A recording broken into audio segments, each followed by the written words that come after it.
几千年来，在埃及一直流传着一个神秘传说，在大洪水之后，7位智者突然出现，重新引领人类进入新的文明时代。那么古埃及以及那些强大的神在这其中到底扮演了什么角色？而这一切又是如何一直影响到今天的？接下来我们将一起继续探究，这是大洪水之后的新一集内容，也是关于7位智者的第2部分。我们都知道，托特在古代关于吉萨金字塔建造的传说中占据着非常重要的地位。几个世纪以来，他被赋予了许多不同的名字，他被称为3重伟大的赫尔墨斯，甚至他还被等同于希腊神话中的赫尔墨斯。在许多描绘中，他常常被画成一个人身猪鹿头的形象。这种鸟在古埃及被视为神圣的存在。一方面，在古埃及人的观念中，它是古老智慧的守护者，但另一方面，它又被视为时间的主宰。它的神庙中曾经有一座非常著名的图书馆，在赫利奥波利斯还有传说提到那里存在秘密通道。不过这些说法最终都指向同一个核心，在一些据说由他亲自书写的纸草文献中提到他拥有一些特殊的物品，这些物品帮助他掌控强大的力量，比如一面神奇的镜子，通过这面镜子他可以看到远方的事物，还有一种会倾听和歌唱的鸟，借助这种鸟他可以获取远方的消息。从古老的铭文中我们还了解到，托特本人是乘坐一种被称为船的装置来到地球的。当神与人类的数量不断增加，需要秩序的时候，他被赋予了管理与裁决的职责。他的智慧被人们赞颂，他记录整理了各种仪式和祭祀的规则，他教会人类如何书写，也教会了他们语言的艺术。他还教导人们如何维护宫殿和神庙，如何侍奉神明与君王。在他的知识体系中，没有任何东西被遗漏，包括手工技艺、纺织、养殖、狩猎、农业等等。随着时间推移，托特逐渐被赋予了不同的名字，但这些名字最终都指向同一个存在，那就是托特或恩基，可能都是来自极其遥远时代的真实存在。他们来到地球，把知识、文化和科学带给人类。还有一些记载提到，他们曾多次乘坐飞行器离开地球，而托特本人还留下过一段值得注意的内容。他提到诺亚或者乌特纳比什廷这些被选中幸存下来的人最终来到了埃及。托特本人还留下过一段非常值得注意的记载，当然这些内容每个人都可以有自己的理解。他提到，总有一天埃及人向他们的神祈祷也不会再得到回应，所有的祭祀都将变得毫无意义，因为那些神已经离开了埃及，他们从天空中飞走了，而埃及也将因此变成一个被遗弃的地方。在那之后，外族人会进入这个国家并统治这里，他们会阻止埃及人继续进行传统的祭祀仪式，甚至会惩罚那些仍然秘密供奉旧神的人。这个曾经被认为是世界上最虔诚的国度，最终会变得没有神的存在，不再充满神庙，而是充满废墟，不再有神明，而只剩下尸体。这个国家也会逐渐变得荒无人烟，不仅神离开了，连埃及人自己也会消失。关于古埃及最古老的天空女神努特，还有一个更早的名字叫梅赫特，意思是大洪水。而在这些记载之外，还存在着许多类似的传说，比如哈里斯纸草文书以及埃杜神庙中的铭文，他们都提到了一场巨大的水灾。一则来自公元前13世纪的英雄神话，在1932年被加德纳教授翻译出来，其中同样描述了一场洪水。这一点与旧约和吉尔加美什史诗非常相似。在这些故事中，埃及版本的诺亚，也就是被选中的幸存者，被赋予了引领人类前往埃及的使命。在这个故事里，主角变成了一位象征生育与再生的女神，她的形象与奥西里斯有些相似。为了平息大海的暴怒，这位女神派出了一只鸟，这只鸟飞去寻找伊西斯，随后伊西斯决定出手相助，并向他的父神托特求助。最终托特决定让海水恢复平静，而这一切是在气候之神赛特的帮助下完成的。在这一点上，法老拉美西斯3世所记载的天牛之书似乎也与圣经中的洪水传说存在某种直接联系。1982年的研究中，学者对这段天牛神话进行了更加清晰的解读。这个故事从一个黄金时代开始，那时诸神仍然直接统治着人类，人类与神共同生活在同一个世界中，彼此之间保持着完全的和谐。但在某一个时刻，这种和谐突然被打破，人类不再敬畏神明。值得注意的是，打破这种关系的并不是神，而是人类自己。从这个角度来看，那场大洪水或许本身就是一种惩罚。在这些神话中还提到了人类祖先的反叛，这场反叛最终引发了那场毁灭性的洪水，时间大约被推算在公元前18000年左右。那时太阳神拉已经年老，他召唤自己的孙子战神荷鲁斯前来相助。荷鲁斯迅速赶来，并开始对抗那些反叛的半神以及人类敌人。从南方的夏努比亚一直到北方的海岸线，他不断将拉的敌人从一个战场驱赶到另一个战场，甚至被描述为使用某种飞行装置进行战斗。在传说中，荷鲁斯展开双翼，如同横跨天际的巨大存在，这也是他被称为天空之主的原因之一。当他从天空俯视敌人时，会以极快的速度俯冲下来，直接冲向他们的面前。传说中，他的攻击就像一只巨大的愤怒的风类生物，用锋利的毒刺对敌人发起致命打击。在那之后，敌人甚至无法再看清周围的一切。在诸神的会议上，早已决定允许荷鲁斯以人治人，也就是说，用人类去对抗人类。同时，还有一种更加神秘的力量被提到，被称为拉之眼。这种力量被用来彻底消灭那些背叛神的人。如今，一些埃及学者认为，拉之眼不仅仅是拉身体的一部分，根据传说，它更像是一个独立存在的实体。有一些故事中提到，这只眼会被派遣去执行命令，比如寻找某些目标。从美索不达米亚的楔形文字中，我们还能了解到更多细节。在诸神创造人类之后，事情的发展并不像最初那样理想。在两河流域的神话体系中，最开始的世界是处在一种完全和谐的状态，人类与神共同存在，一切都井然有序。但这种平衡并没有持续下去。恩基的兄弟恩利尔从一开始就反对人类这种被创造出来的生命。在所谓的黄金时代中，一些神逐渐对这种秩序产生怀疑，甚至开始退让。而与此同时，一部分神开始与人类女性产生关系。这种交叉关系的出现被视为秩序崩溃的前兆。随后，在埃及神话中被称为托特、恩利尔以及拉的存在召集了一场诸神会议，在那里他们公开表达了不满。他们抱怨人类数量不断增长，繁衍得像失控一样，这种数量的增加甚至打扰了神的安宁。恩利尔听到这些抱怨后，对众神说道，人类的喧闹让他无法入眠，他们的存在已经成为一种负担。这一点与一些关于阿努纳奇的传说形成了呼应。如果你之前看过相关内容，会发现这些线索之间是可以连接起来的。在最初阶段，让人类陷入困境的并不是大洪水，而是疾病、瘟疫、发烧等灾难首先降临在人类身上。人类于是向恩基祈祷，希望得到帮助。他们请求他说，人类正在承受诸神的愤怒，国家正在被摧毁，但你正是创造我们的人，请终止这些疾病和痛苦。在某些版本中，拉最初曾阻止赛特对人类实施毁灭计划，而类似的情节在荷鲁斯的故事中也有所体现。但这一切反而让恩利尔更加愤怒，他再次向诸神控诉，说人类的数量不仅没有减少，反而变得更多。于是在他的第二个计划中，他借助其他神的力量，试图通过干旱和饥荒来消灭人类。这场灾难持续了整整7年。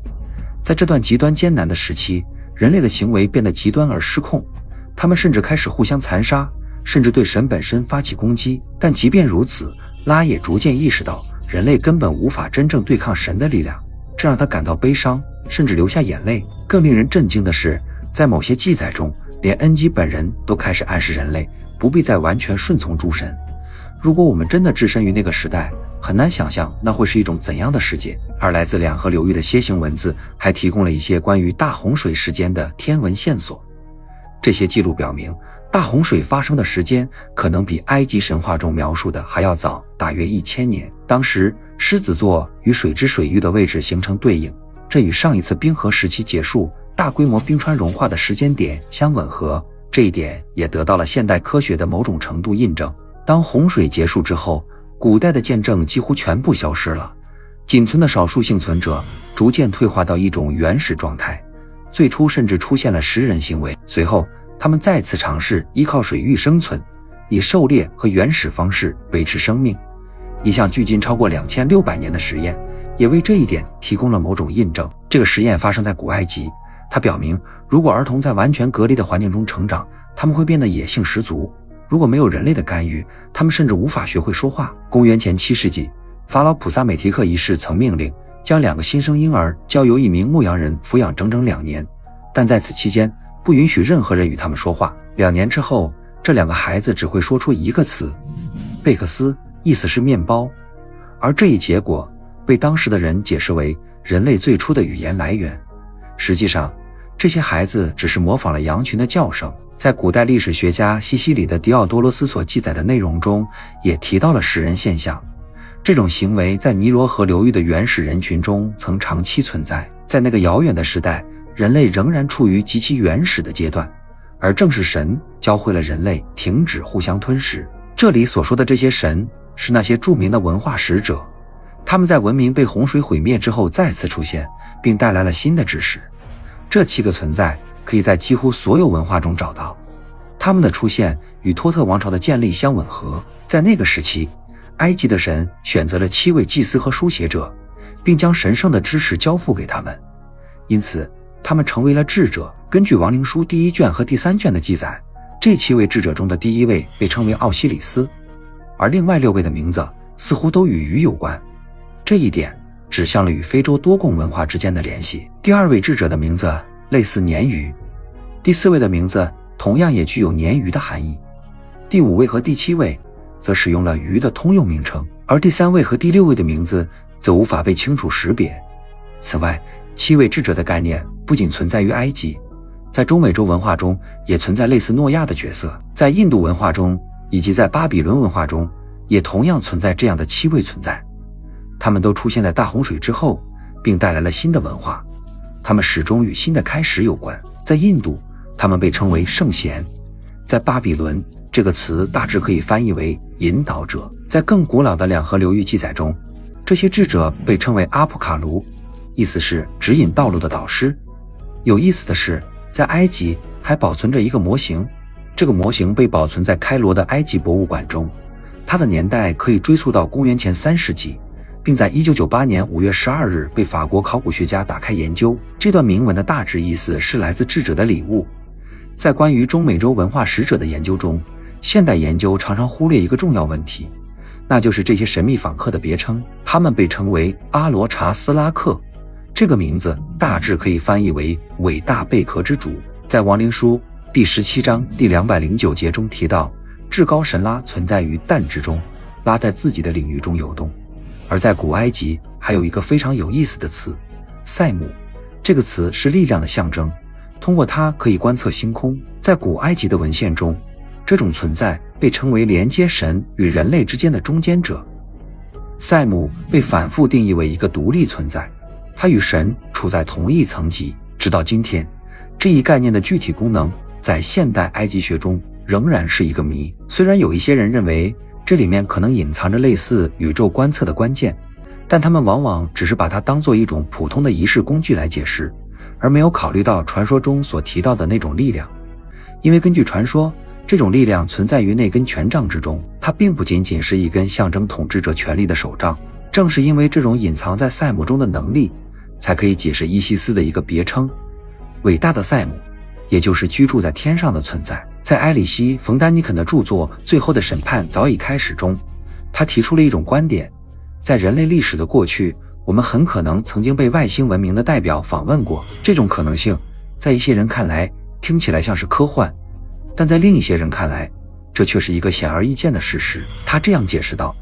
我们人类其实也在做类似的事情，